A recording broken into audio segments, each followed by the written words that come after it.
E nós vamos fazer contato com o professor da Faculdade de Direito da Universidade Federal Fluminense, integrante da Associação Brasileira de Juristas pela Democracia, a BJD, Rogério Dutra dos Santos. Bom dia, Rogério. Bom dia, Glauco.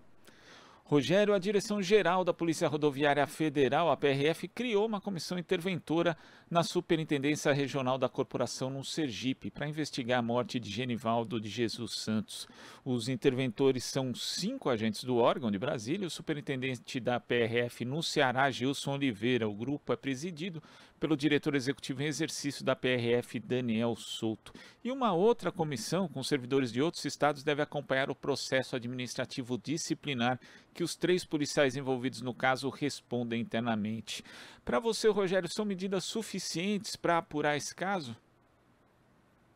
São medidas importantes porque demonstram que a PRF ela se sensibilizou com a pressão da opinião pública, mas estranha muito o fato do Ministério Público Federal não ter se mobilizado em relação a esse caso, né? Alguns fatores são muito interessantes nessa tragédia que aconteceu, né, nesse crime que foi perpetrado contra o cidadão com problemas mentais, etc., que deve ser investigado tanto pela PRF quanto pelo Ministério Público Federal. O principal deles é essa guinada da Polícia Rodoviária Federal em direção a operações policiais de natureza repressiva, como é o caso das chacinas que ocorreram no Rio de Janeiro com a participação de agentes da Polícia Rodoviária Federal. Então, a PRF, nos últimos anos, tem se aproximado de instituições como o BOP do Rio de Janeiro, por exemplo, para se especializar em ações repressivas, qualificando, vamos dizer assim, entre aspas, as suas forças especiais, ou seja, a PRF também tem forças especiais. É um movimento da instituição em direção à faxistização, né?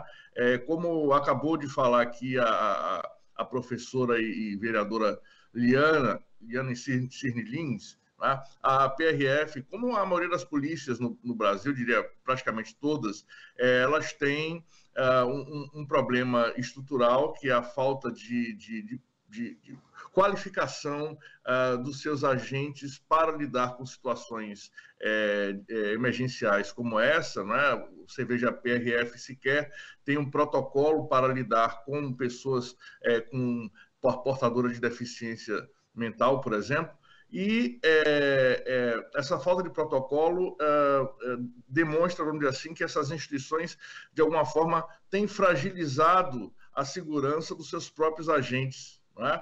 Então, eu concordo com a Liana quando ela fala que as polícias elas têm um déficit de direitos humanos em relação aos seus próprios agentes, e isso faz com que eles acabem caindo na resposta fácil da radicalização e da faxistização. Nós precisamos recuperar as polícias brasileiras para uma agenda de proteção a direitos, inclusive, especialmente, o reconhecimento de direitos trabalhistas da maioria desses policiais, que não tem hora de trabalho definida, que não tem descanso semanal definido, que podem ser chamados a qualquer momento para fazer qualquer tipo de ação, sem um preparo adequado, sem a estratégia adequada, sem a tática adequada. Então, esses são elementos aí que, de alguma forma, mancham e jogam a responsabilidade de eventos como estes, que são obviamente regulares, né? As polícias brasileiras matam muito, e são as que mais matam no mundo, sob a organização da corporação, né? A punição dos policiais diretamente envolvidos com crime, qualquer crime, sempre deve, obviamente, acontecer, mas nós não podemos esquecer da responsabilidade dos dirigentes, da responsabilidade dessas instituições como um todo, porque elas têm, efetivamente, uma estrutura, uma hierarquia e uma forma de funcionamento que coloca os policiais numa situação de fragilização, e eles, obviamente, acabam optando por a saída mais insensada no momento político, que é a saída da violência extrema, que é a saída da faxistização. Rogério, desde o início do governo do presidente Jair Bolsonaro, a PRF atuou em parceria com policiais militares em pelo menos 3 chacinas que foram amplamente divulgadas no Brasil. E nós sabemos, na verdade, que a Polícia Rodoviária Federal, apesar do nome, ela não se limita ali ao trabalho nas estradas, mas esse tipo de cooperação entre forças policiais distintas também não precisa ter um limite a uma confusão de competências no Brasil hoje para esse tipo de operação, Rogério? Sempre houve, Glauco, essa confusão de competências, faz parte desse nosso federalismo caboclo, vamos dizer assim, um federalismo específico da realidade política brasileira, da realidade constitucional brasileira, que vem se constituindo desde na Primeira República, vamos dizer assim, desde o século retrasado. Então, as nossas polícias, elas carecem de uma organização institucionalizada, de uma base legal que estabeleça com precisão as suas competências, né, que estabeleça com precisão o seu funcionamento operacional, né? Então, isso não é privilégio da Polícia Rodoviária Federal, muito pelo contrário, as polícias em geral no Brasil, elas têm esse déficit de organização, uma organização que deveria ser estabelecida por legislação federal e não pelas legislações municipais, pelas legislações estaduais, porque aí você encontra o problema fundamental, né? Não existe uma comunicação legislativa entre as várias polícias, né? As polícias municipais, as polícias estaduais e as polícias federais, não é? Então, as guardas municipais e as polícias estaduais e federais. Então, a gente tem um problema legislativo, em primeiro lugar, um problema operacional, um problema institucional, né? Esse também não é um problema novo. As polícias e a institucionalidade policial, ela não houve uma solução de continuidade entre o modus operandi durante, por exemplo, o período da ditadura empresarial militar e o período de democratização. As polícias permaneceram intocadas, né? Apesar de aulas de direitos humanos serem inseridas em programas das polícias, isso não alterou a formação básica policial brasileira, no sentido de que ela é extremamente militarizada, né? Inclusive nas guardas municipais, e isso fragiliza um processo de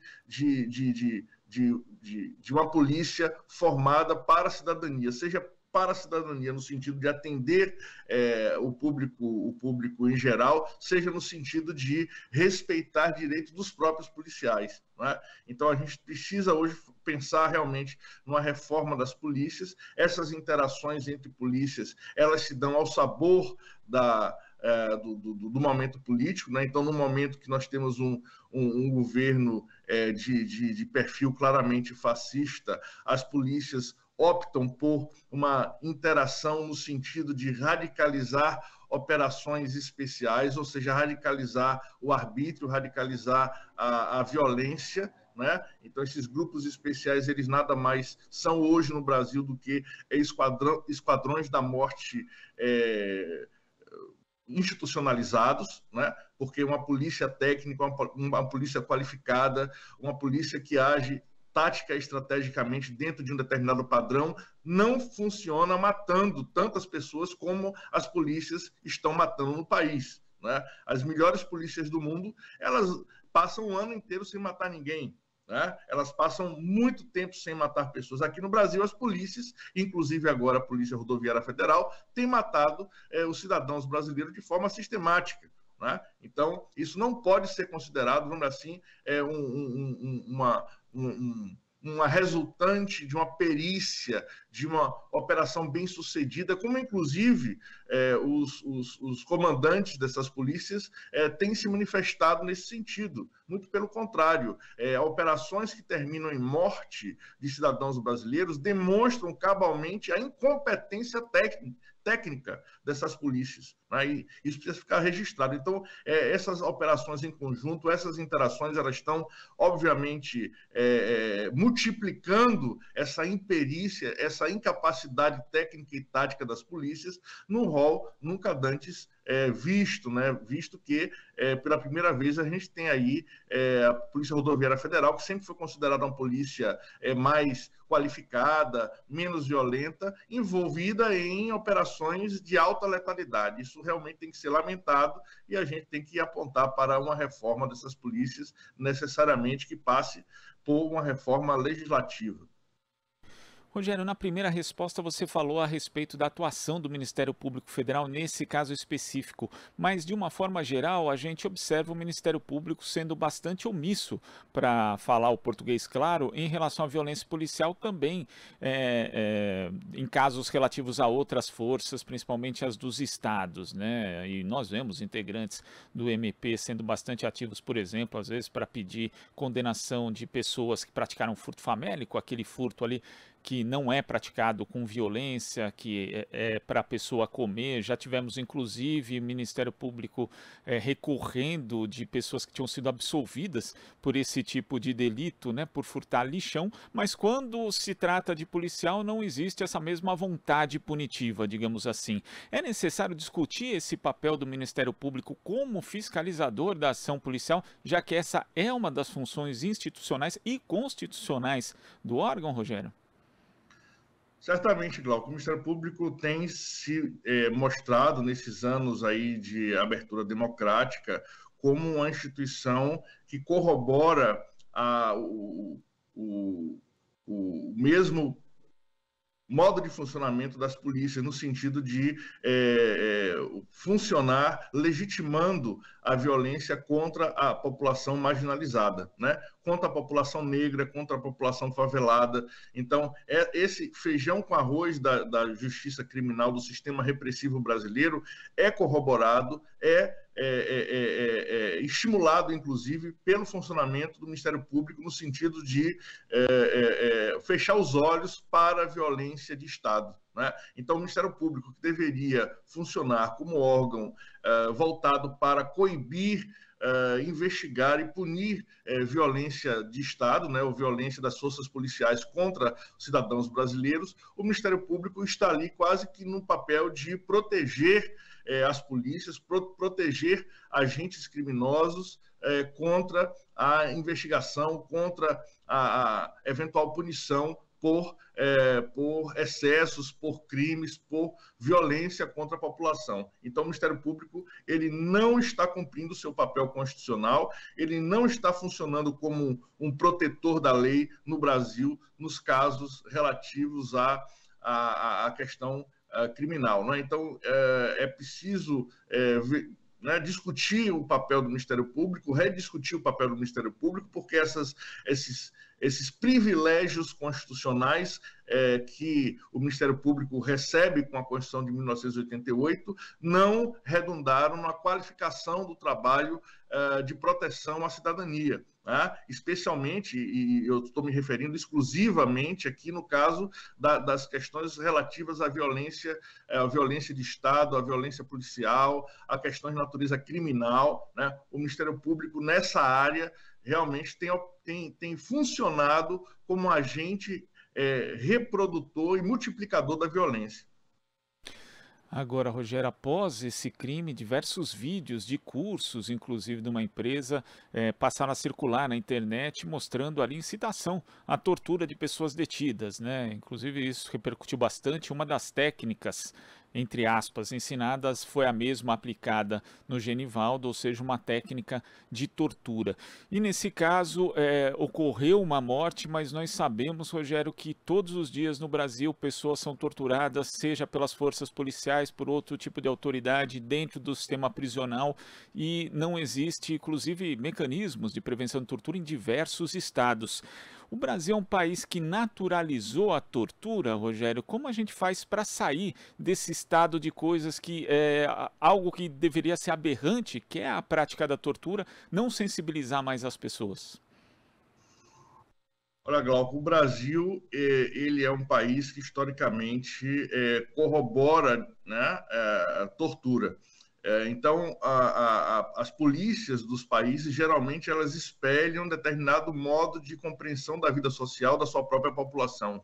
Então, a população brasileira foi acostumada, historicamente, a conviver com a violência e naturalizou a violência, a ponto de que essa quantidade hedionda de mortes de cidadãos por conta de operações policiais, por conta da execução de políticas públicas de segurança, que é uma coisa realmente aberrante, ela acaba se naturalizando, porque ela continua permitindo a reprodução, né? Essa situação ela estimula a continuidade desse mesmo modus operandi. É bom notar, Glauco, que é sempre bom fazer essas ressalvas, né? E eu conheço bastante, por exemplo, as polícias do Rio de Janeiro, já trabalhei na Secretaria de Segurança Pública do Estado, e a gente tem, assim, exemplos de policiais altamente qualificados, nós temos policiais altamente técnicos e que seriam capazes, efetivamente, de produzir a reprodução da boa prática policial por essas instituições. Só que esses policiais, eles são, vamos dizer assim, uma minoria política dentro das polícias. Hoje em dia, as polícias elas têm estimulado o desenvolvimento de setores políticos extremamente reacionários, né? Que, obviamente, se situam ali à beira ou se não, passam da linha da criminalidade. Então, a gente precisa efetivamente pensar numa reformulação dessas instituições repressivas como um todo, né? Esses casos, né, desses cursinhos são casos que demonstram, né, a perda completa de limites institucionais, né, de controles institucionais dessas instituições. Nós já tivemos casos aqui no Rio de Janeiro de períodos em que as polícias tiveram acéfalas, né? Hoje nós não sequer temos Secretaria de Segurança Pública, é o governador do estado que diretamente, abre aspas, comanda as polícias. Isso é uma coisa aberrante em termos de cadeia de comando, né? Nós precisamos sempre ter uma cadeia de comando que o agente condutor das políticas públicas possa ser responsabilizado, e se esse agente condutor é o governador, ele próprio não vai responsabilizar-se, né? Então, a gente tem aqui, vamos dizer assim, uma situação de um poder irresponsável, né? Nos moldes do constitucionalismo monárquico de antigamente, do século XIX, né? Um poder político irresponsável que não tem estruturalmente condições de garantir a responsabilização das políticas de cúpula, né? Então, é uma situação realmente aberrante.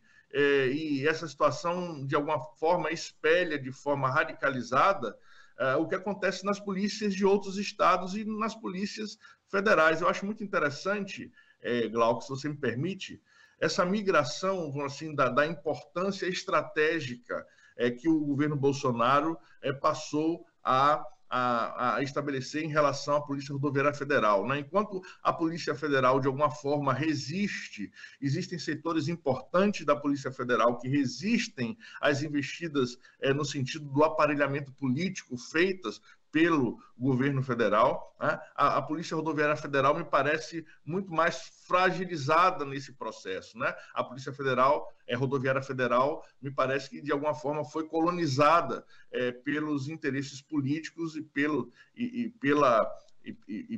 aparelhamento aí do governo federal, né, do governo Jair Bolsonaro, a ponto de que a Polícia Rodoviária Federal está substituindo a Polícia Federal em postos estratégicos de gestão global das polícias no Brasil. Isso é muito preocupante, porque isso reafirma esse sentido de faxixização das polícias, né? De uma polícia que funciona sem controle, que é uma polícia que quer funcionar sem o devido controle externo, sem os devidos limites, né? De forma quase que como uma milícia, né? Então, essa milicianização das polícias é algo extremamente grave. Rogério, eu queria agradecer demais a sua participação no Jornal Brasil Atual de hoje. Muito obrigado, até a próxima. Um abraço, Glauco, tudo de bom aí. Abraço. Conversamos aqui com o professor da Faculdade de Direito da Universidade Federal Fluminense, integrante da Associação Brasileira de Juristas pela Democracia, a BJD, Rogério Dutra dos Santos. Você está ouvindo Jornal Brasil Atual. As notícias que os outros não dão.